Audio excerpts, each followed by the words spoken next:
Our Highlight Zone game of the week is going to be in 3A. We're talking Concordia at Bishop Luers. They met at Luers Field earlier this year, 28-7, Concordia winning in week 4. But we know Concordia, especially on the offensive side, looks a lot different. In terms of the quarterback situation. Although Brandon Davis has been playing pretty well. He's been getting them wins and putting up points for Concordia thus far in the postseason.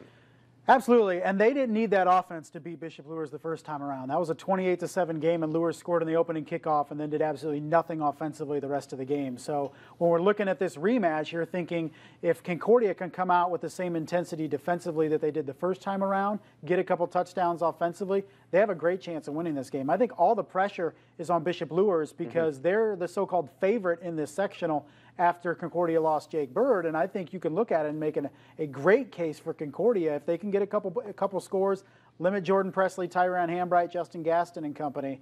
It's Concordia. I think they have a shot, absolutely great shot to win on Friday night.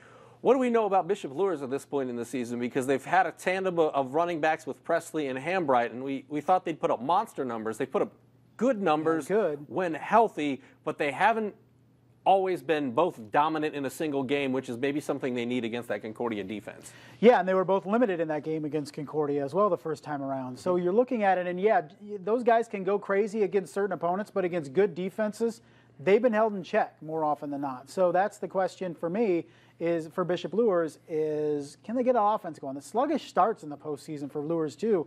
You can't afford that when you're playing good teams like Concordia. So I still think that Luers has a great chance to win this game. I just think it's not the easy game that a lot of people thought because to your point, Brandon Davis has improved each and every week. They've kept him kind of confined within the offense and run what works. And every week you see a little bit more progression out of him. And he's looked darn right good at times going vertical. And I feel like he has really incorporated Kamari Anderson-Drew. I mean, you see him making one or two great, spectacular plays each week. And, you know, he's such a mismatch for guys in the SAC with his height and athleticism. I mean, I like the fact that when he throws, that's the guy that he's throwing to. And it's been a pretty good combination. And Marcus Morrow's been fantastic running the ball on the ground to help set up that passing game. Yeah, and we saw Kamari Anderson-Drew do that in the state championship game where there were a couple passes in the air. You're like, how is he throwing that? And then Kamari Anderson-Drew positions his body well and jumps at the apex to pull balls down. When you have a freshman quarterback, that is a great asset to kind of throw that ball up and allow him to go and get it. A big confidence builder for sure when you're throwing to that guy.